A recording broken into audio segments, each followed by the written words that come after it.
time to start? Yes, would you want to just get started? Oh, yeah, Okay. go ahead. All right, well, good. Everybody here knows Don Redfoot, right? Facebook celebrity. Yes. I know you on Facebook. The bear guy, yeah. The bear guy. Courtney, did you want to say a word about the Yeah, City Nature Challenge before we Absolutely. start? sure. Uh, Well, I'm Courtney, and I'm the newer assistant city planner for Red Lodge. And this is an event that the Parks Board wanted to do last year, but it was too late to get involved. And so in 2016, it was started by the California Academy of Sciences and the Natural History Museum, and it was just a little friendly competition between these two big cities to really capture and show people that, you know, wildlife are in urban areas, and to bring more awareness of what people could do to improve wildlife habitats in urban environments. And so the next year it spread to several other big cities across the country, and now we are one of over 400 areas across the world participating, and thousands of people participate in this event every year. These events bring on new discoveries of things that people hadn't known existed in their area before, discoveries of new species, new to science, new species new to the area. And Montana is just, you know, ripe with opportunity to find and discover new things. It's something that gets me really excited about these events. So we're really excited to participate, and we hope, you know, you guys will download the iNaturalist app, or you can just create an account on your computer at home and upload your photos to there and use iNaturalist on the computer. We're here to support you today. If you have questions about how to use it, please come to either Eden or myself or Teresa, and we can help you out with that today. This is one we should win hands down here with, in this area. For our area. We're already winning so far. So we have our little mini Northern Rocky with Bonner County, Idaho, and Boise area, Idaho, and so we're doing observers per capita. So just uploading one thing on the iNaturalist will boost our chances of beating these two much larger areas. So go us! All right. All right, thank you guys. Okay. Should I keep the mask on, or is that? I think you're far enough away, and I'm far enough away. I've been fully vaccinated, and so I want to make sure everyone's, if anyone's not comfortable with that, I'll keep it on. I'm okay with that. I'm good. Okay. You may hear me a little better. Yes, A little less muffled there. So, okay, good. Well, thank you, Courtney, for what you've done, and Teresa for the work that you've done here in organizing this nature challenge, and thank you for inviting me to be part of it here and doing a little presentation about my experiences with my trail cam, which I have to start by saying I am definitely no expert on this, but I've had a lot of fun over the last 3 years playing with my trail cam, and so this presentation will be largely my reflections and sharing of my experiences, but I really invite this to be a very informal presentation. Please chime in with your own experiences and your own thoughts and any questions along the way, so that I guess, how many here have a trail or have trail cams? Anyone here? No one? I don't have a trail. You know, well, you don't even need a trail to have a trail cam. But, all you need is a backyard. Yeah. Oh, do you have one? I caught a bear and a moose going through the alley. Yeah.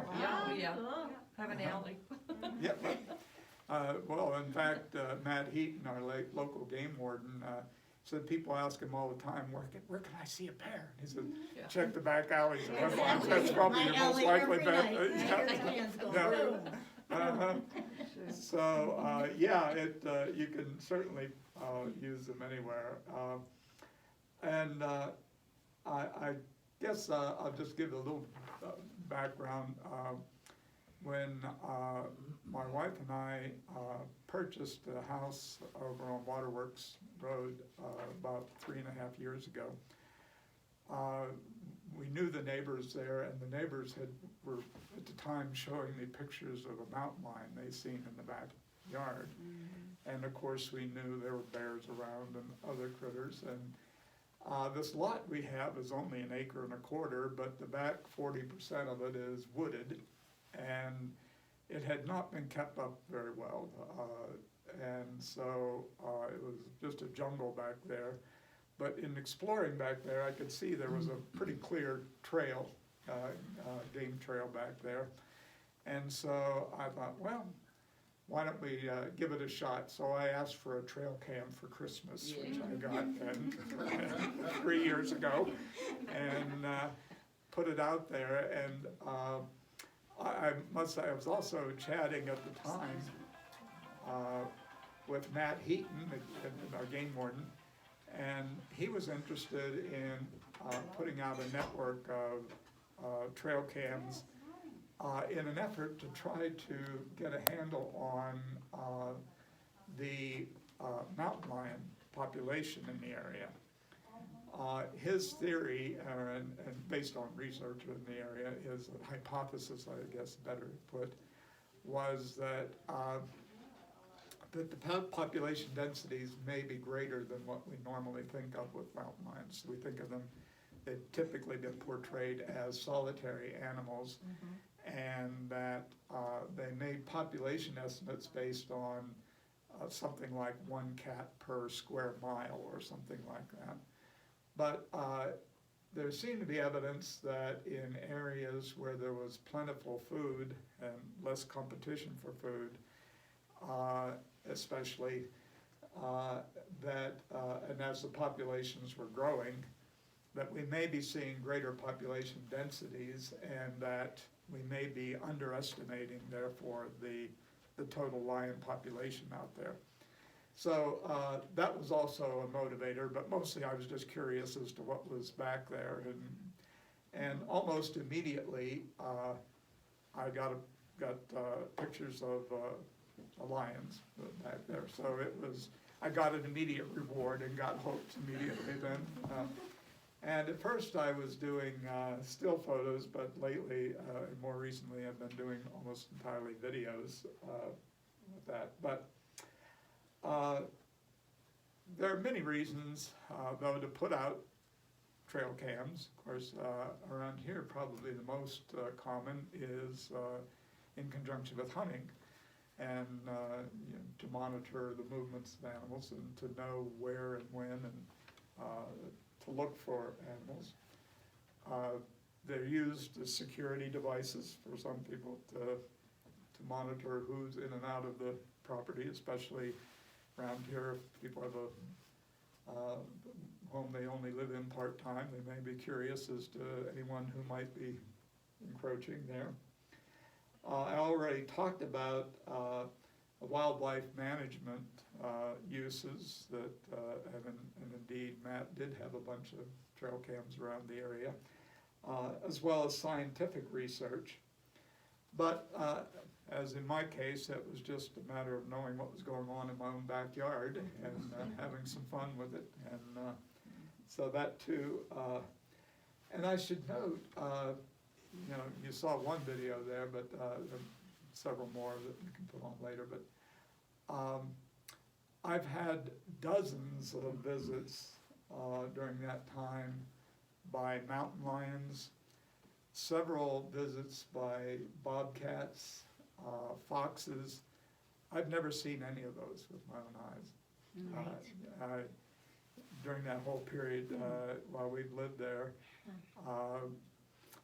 I occasionally see bears, but and moose, but not as frequently as they appear on the trail cam. So it's been a real eye on, and I should say these trail cams are just 50 or 60 yards in back of our house. It's not like they're a vast distance away. It's just, the wooded area provides a visual screen there, but so I just, it really is an insight into the world that we share with other critters out there that we're not even aware of. and that they are probably vastly more aware of us than we are of them. But it's a fun insight there. I don't know how many of you might be interested in putting out trail cams, but I thought I would offer a few thoughts based on my own experience and a little bit of looking around for those who might be interested in doing it, about getting started and what you should think about and what you might be looking for. First of all, I just assess what it is that you really want to do with what is your purpose there, and that can dictate the choices that you make here and how much you want to put into it. In terms of purchasing equipment, the range is pretty wide on, you can, and I tend to have trail cams that are kind of at the low price end, that works for me, and but you can get them for less than $100 that do a pretty decent job, up to spending several $100s, depending on what it is you're looking for and the features that you might be looking for. So I recommend to people that you go online and check recent reviews of trail cams. There are several companies, magazines and such, that will do review articles.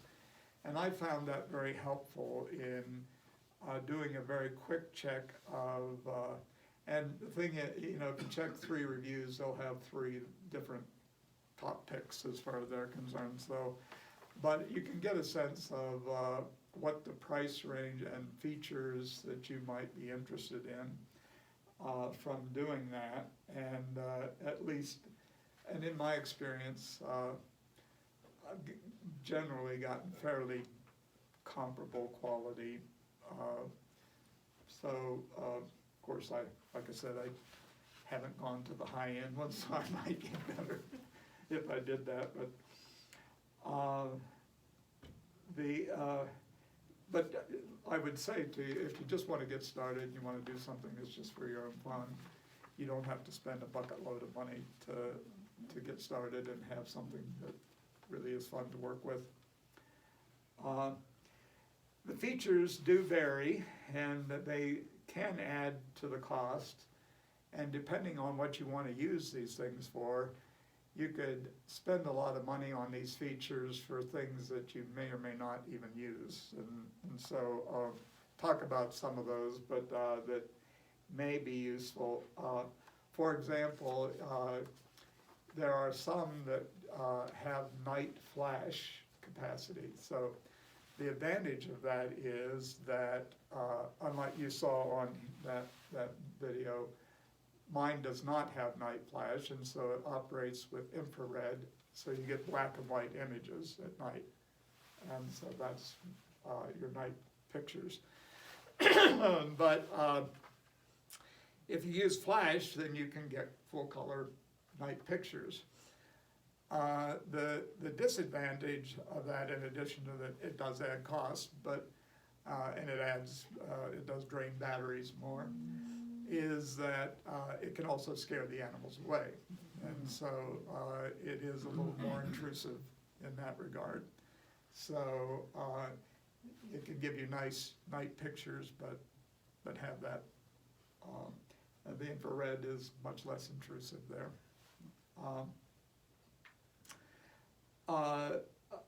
Let's see. There are other features that you might look for. There are some, for example, if you that have more or higher resolution in the photographs, but like the trail cam that I brought with me here, this is what they look like.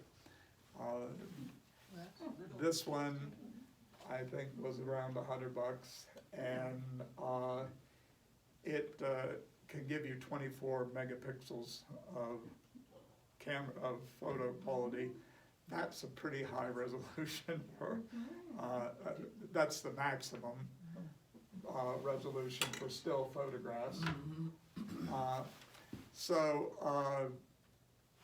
again, you don't have to pay a lot to get pretty decent, and, Courtney, I don't know if you wanna hold those, are some still photos that came from my trail cam. There's Oh, nice. the bobcat there, and then, the lion, on my Pride Rock there. Oh, yeah. Wow, gosh, you've been going So, great. so those, There you go. so those were taken with some very unexpected, oh, you wanna come get them in the camera range here, so. Thank you, Vanna. So, those were taken with some pretty inexpensive equipment there, so, if you want, some nice pictures for your wall, Yeah. you can also, in addition to the still photos, there are different resolutions on video. So, the real professional videographers now are using 4K video, very high resolution. That adds cost to the equipment you get, and so if you want that extremely high resolution, these are 1080 resolution that you're seeing here, and it's more standard or typical for, yeah. And just a question on the stills, how does the camera work? Is it all motion detector? Well, I'll talk about that in just a second, but, yeah,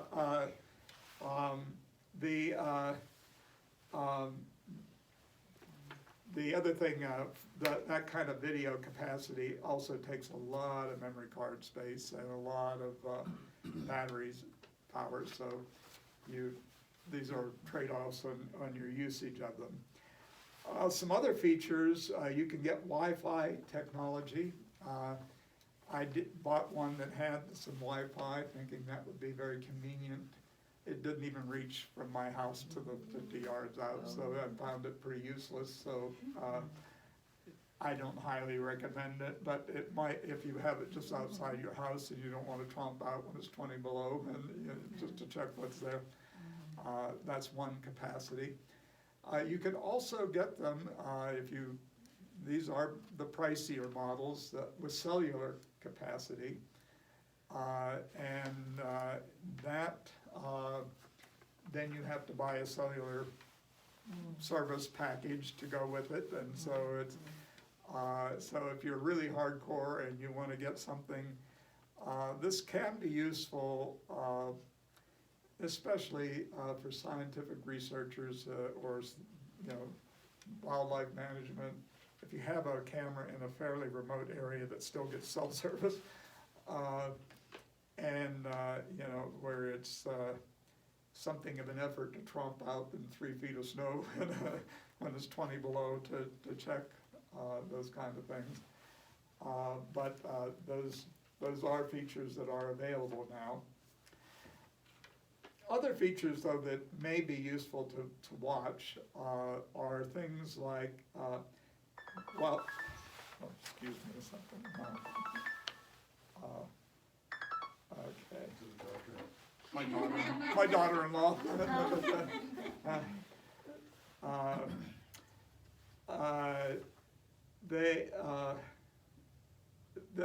As I mentioned, getting more megapixels is great for resolution, but what might be even more important for getting good pictures is rapid trigger speed. That is, how quickly does the camera respond when it detects motion or infrared? I don't know if that was your question, what triggers it. Motion and both motion and infrared heat, basically, body heat, it will pick up on. And that's what triggers it. So you want to check to see trigger speed, how far does it reach out? They usually will start detecting at 80 to 100 feet away, and so those are things to look for. Also, battery performance. For video, frames per second, more frames per second, obviously gives you higher resolution. So. The recommendation is to use lithium batteries. AA batteries is what it takes, but you can use standard AA's, but I've just recently got to understand why lithium is better. Apparently, the alkaline batteries, as they drain, usually if you get below about 80%, then you start getting worse performance with your trail cams. So you don't get much use of your, I mean, even at that, those last months for me, but the lithium will keep a constant flow of electricity until the end. So it's not there's this different reaction, so they're better, lithium batteries are better for trail cam use. Using ultra high speed memory cards with up to 32 gig is usually what they take. The more expensive models will take a larger memory card, but 32 gig gives you a lot of space to work with, in my experience. So, yeah, Marty asked me about, do I endorse any brands here, and as I said, I really recommend that you check recent reviews, because this is an area that is changing a lot, and they're adding features and in ways that, and the prices are competitive. I will just say for what it's worth, I've bought from 4 different brands, and I've had the best luck with Brownings, and they do tend to get good reviews as well. This is a Browning here. What happened to the other 3? Did they just die? Well, I bought a Stealth one, which is one of the popular models at Costco, and it kind of died on me. Okay.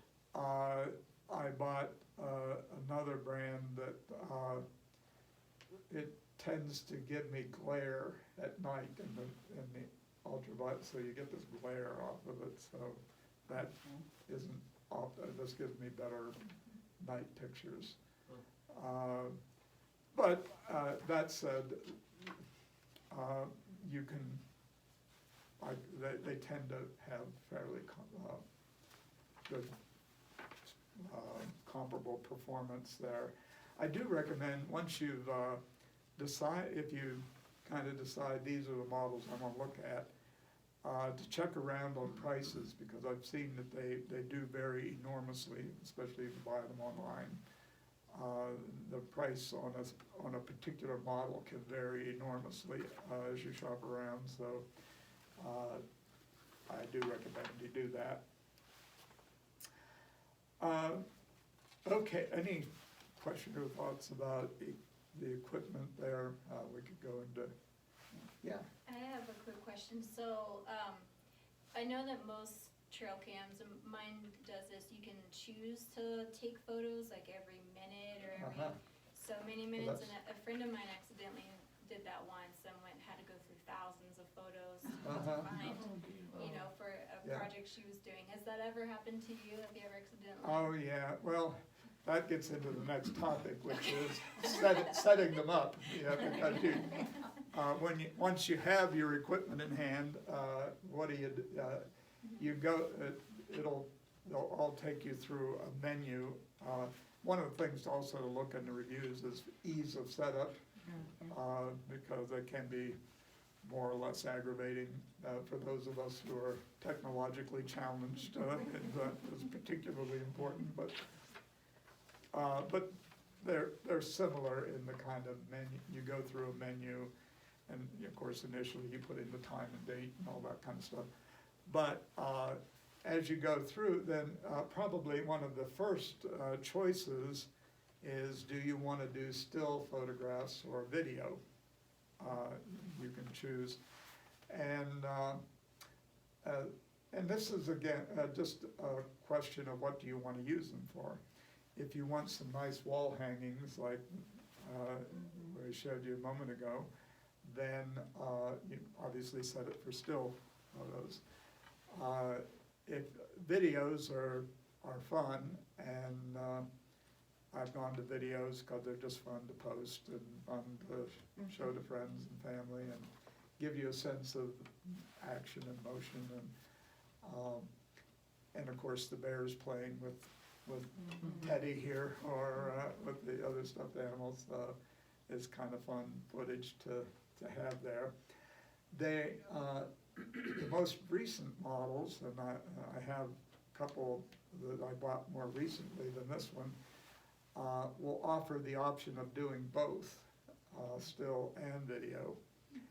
And what I found with that though is that it will first take a still photograph and then it will do the video.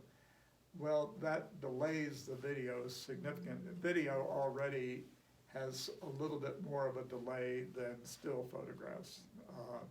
Still will trigger, have a more rapid trigger speed.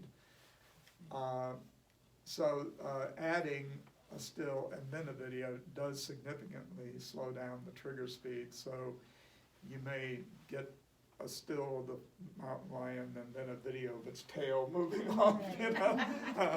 And so I quit doing the both. I thought, well, wow, that'd be optimal to have both, you know. And it's, you know, you might find that useful, but you might not. You can set the, then for still, you can set it to do like a burst of 4 photographs with each triggering, and then it will quit for like 5 seconds. And sometimes you can set that interval to how long, and then it will trigger again. And so,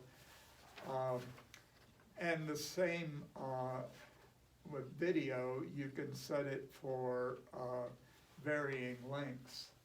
This is another feature that can add cost. This one, I think it may go up to a minute, anywhere from 5 seconds to a minute. I think I have it set for 20 seconds, which is about right. And the teddy bears, the cubs playing with the other plush toys the other day I did, that one was, that was an older model that the maximum was 10 seconds. So I had like 50 video clips of 10 second increments that I had to splice together to put that video, that particular video together. And then try to edit it down from 8 minutes to the 3.5 minute clip that I put online. So that one was an editing challenge there, I must say, to put together. I have had a situation where I had it on video, I think, and I had a deer lay down in front of the trail cam overnight. So I had close to 300 video clips of a deer, you know, looking, you know. And so, yeah, that is a risk, and in fact, this is, your choices on these things do in part depend on where you put it. For example, some people want to train it on a bird feeder. Well, that's a high activity place to put them generally, and so if you set it for a lot of pictures and you know, you're going to have a ton of pictures to go through and try to figure out what you want to do with. So you might want to scale back, you know, what your settings if you use it for that kind of thing, as opposed to you know, the kind of use I have. Sometimes too, windy days, you know, the branches waving and the motion. This trail cam especially seems to be sensitive to that, and so on windy days I'll get a lot of wind shots, which is wading through to get, you want to check, make sure something didn't sneak in there, but you know, it's so those are some of the bigger choices you make in going through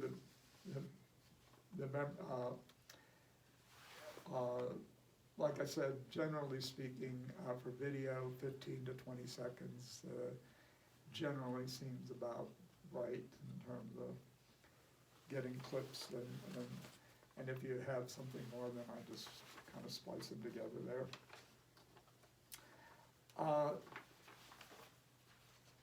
Where you put the camera and how you put it can also greatly affect what you get there.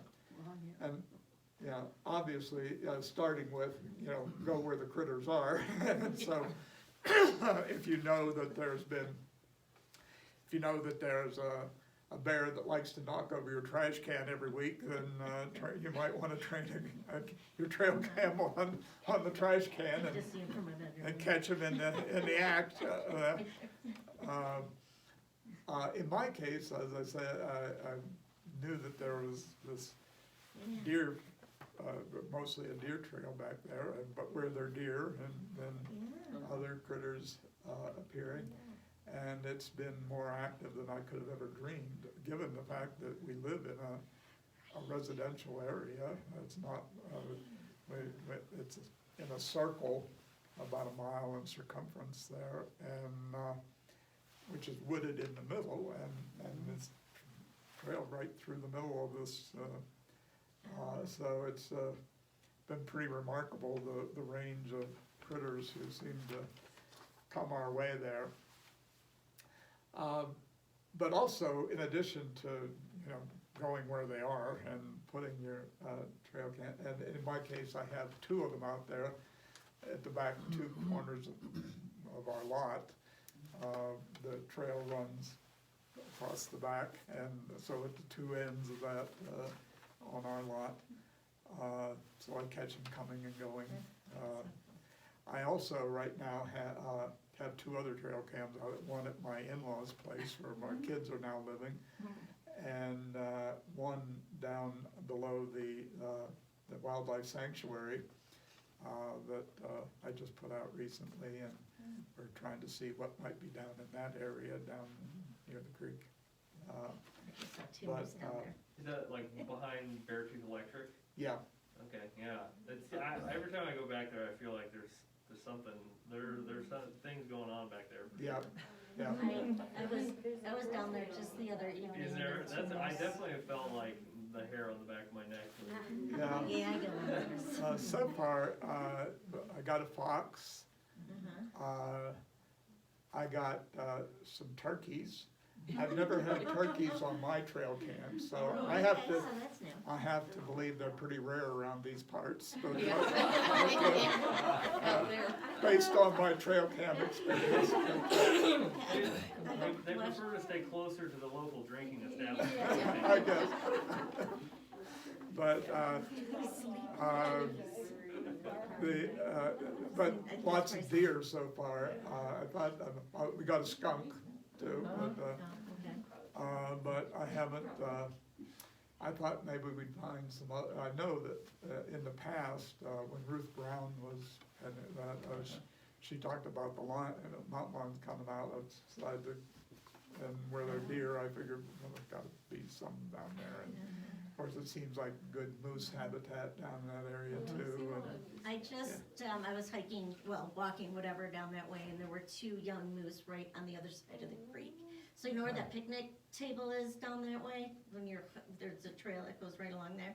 So we were just sitting at the picnic table watching them. One was just kind of laying down in the snow. Well, they It was haven't snow. come to. Yeah. Well, I did catch Gary in front of the camera too. But apart from that, we'll see. I may need to move it around, experiment too a bit with where we put it.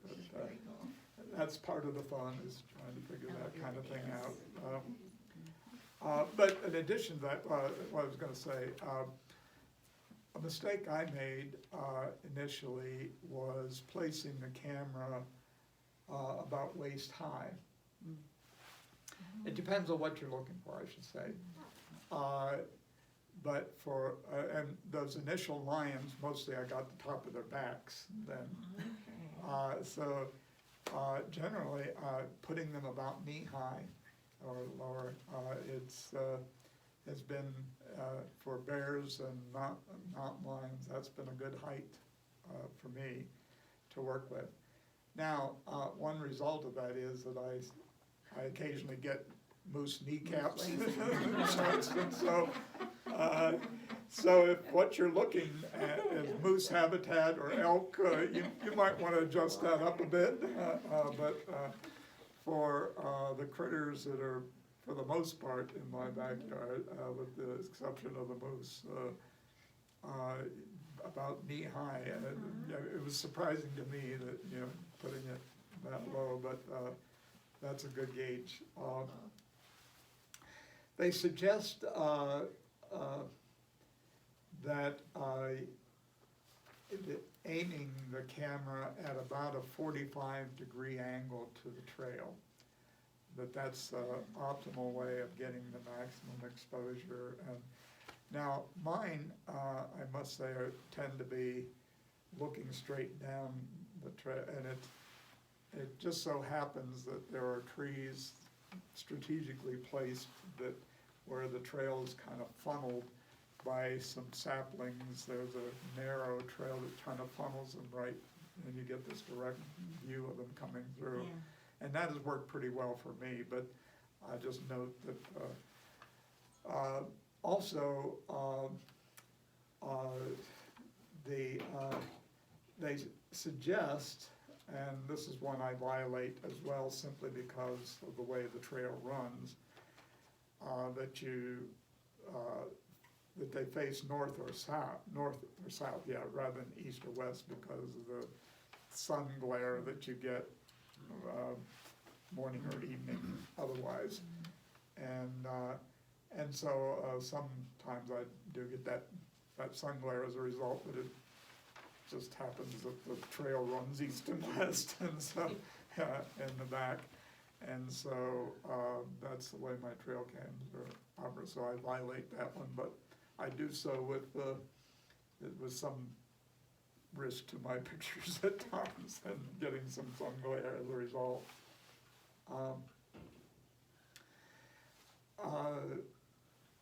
Any questions or comments about that? How long is battery life? I know, Oh, it varies. but- actually, well, it does vary. If you use still photographs, they last a lot longer than if you use video. And better in warm weather conditions than cold weather conditions in terms of battery life. And better with lithium than with alkaline.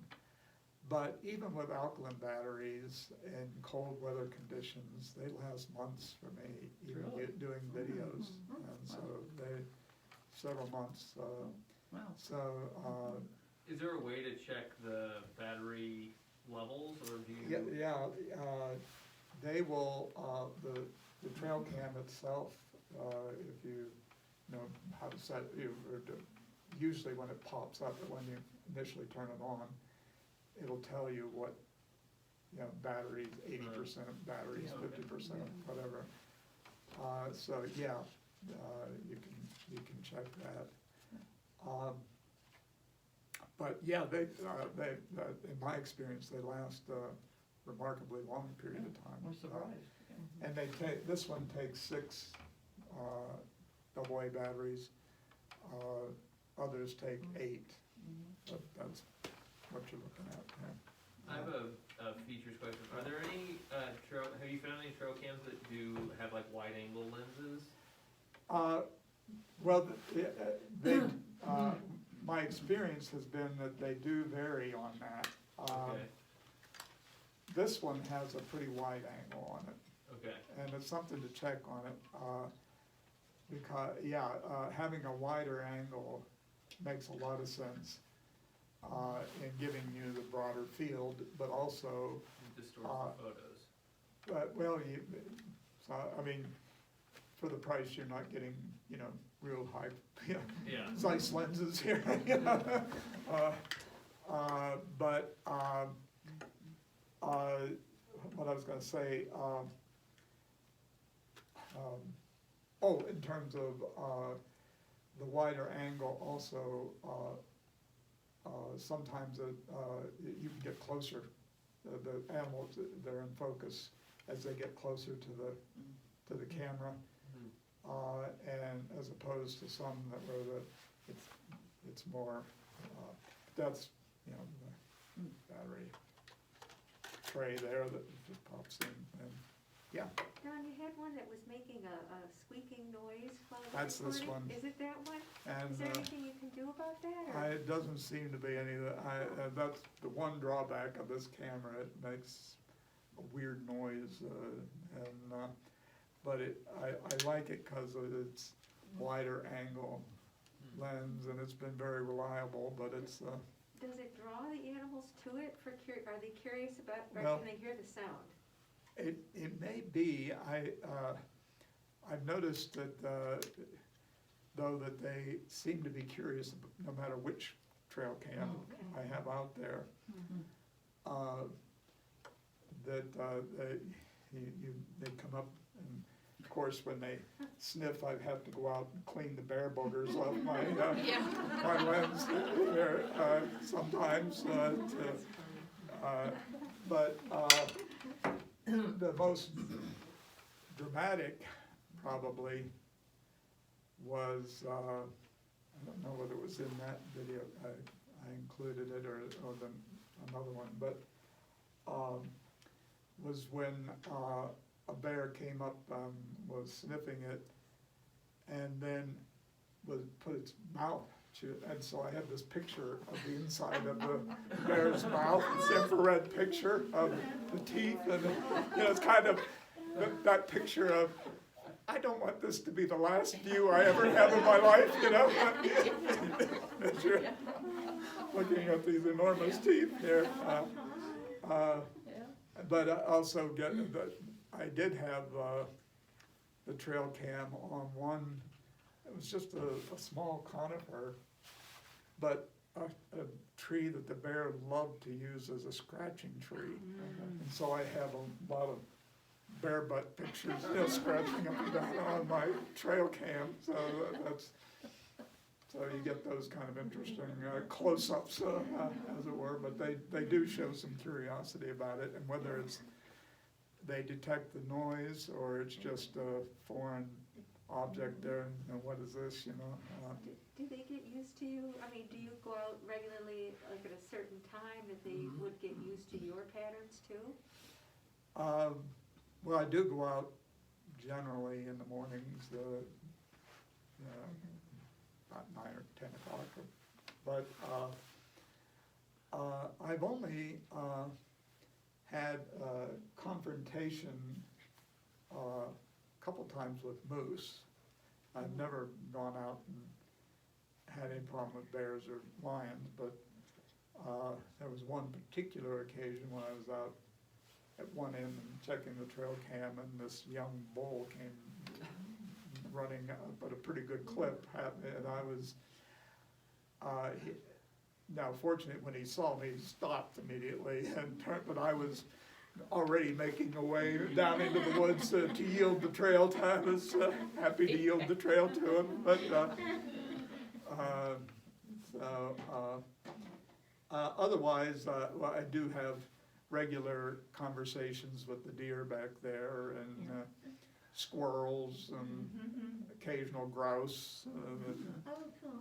So, and often they'll just sit there and, as I chat with them. And, but those are my most, my confrontations, as it were. But I suspect, though, that they're out there aware of me, even if I don't know and don't see them.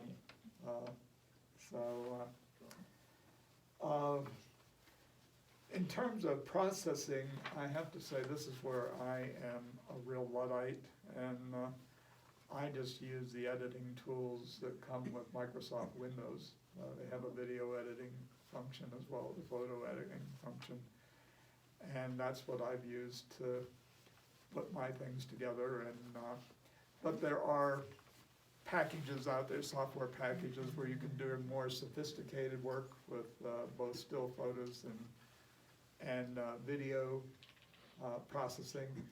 And one of these days, maybe I should bite the bullet and actually learn how to do something like that. But so far, it's been adequate to my very non-professional needs and interests here.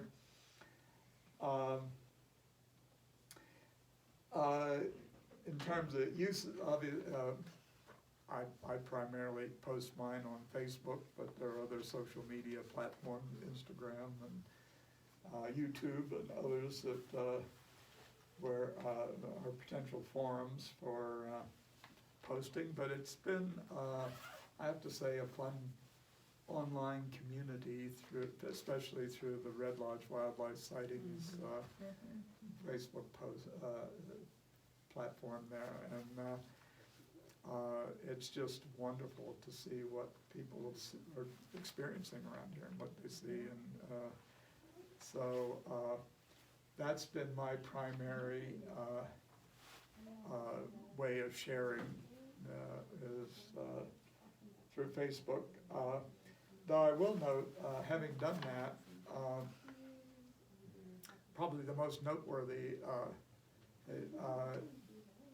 about a year and a half ago, when I first put Teddy out, by the way, my friend Randy Dragon, he jokingly sent me a comment when I started posting bears back then. He said, they need a teddy bear back. And so, this was the best teddy bear $1 could buy at the senior center thrift store. So, Is that on a Saturday? There you go. the star of my of our videos.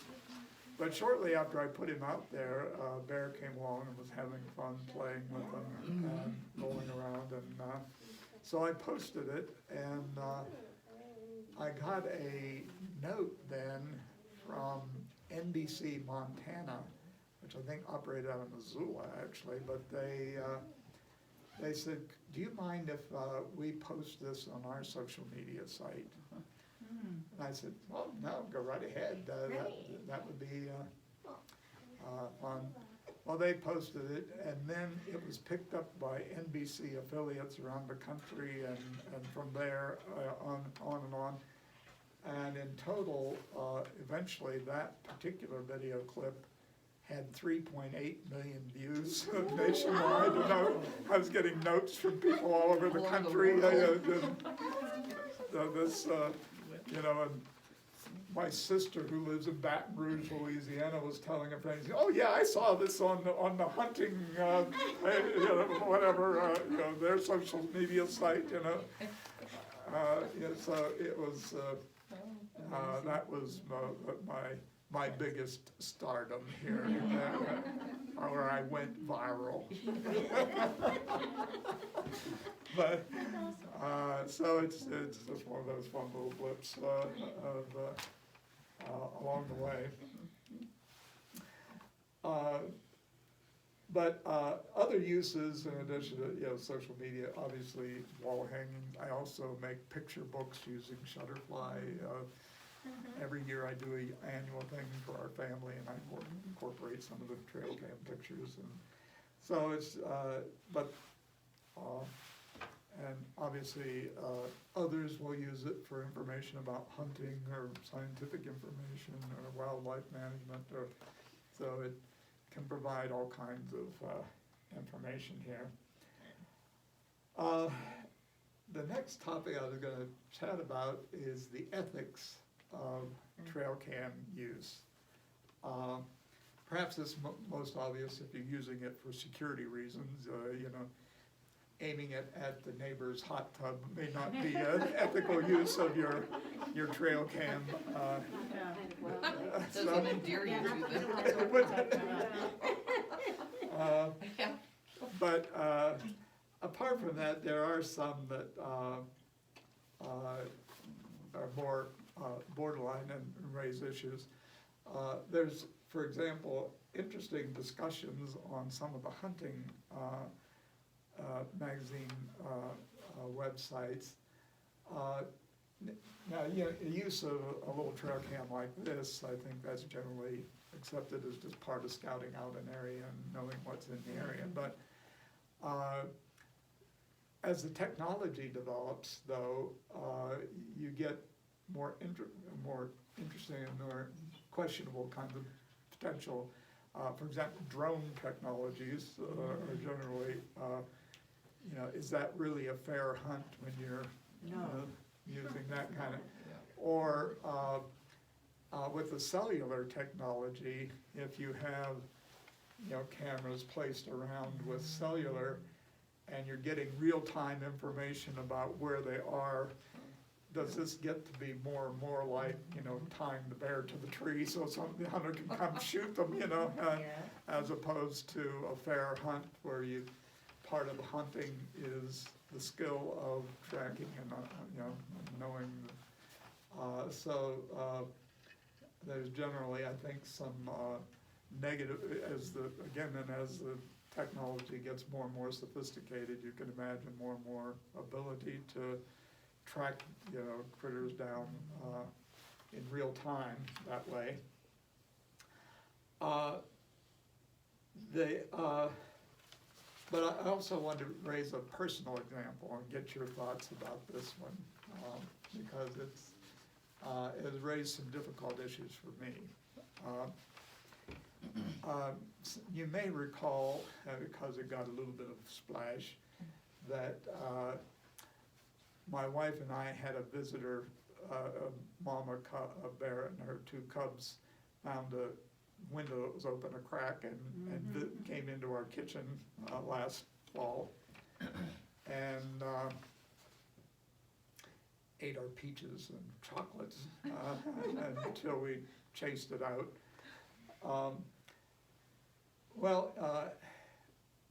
I had, videos of these cute little cubs.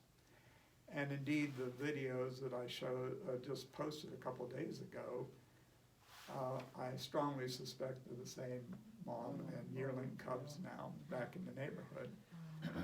And that mama, right after that, they went over to a neighbor's where they were, he reported that they charged him and his dog a couple times until he sprayed pepper spray in the backyard to get rid of them. Okay, well, last fall when the bear broke into our kitchen, we called Fish, Wildlife and Parks just to let them know that this had happened. And they came out with a trap that, for them, this crossed the line. This is where while they love the animals and try to protect them, when their primary responsibility is to protect the human populations. And when a bear starts to become problematic, entering houses, aggressive behavior of that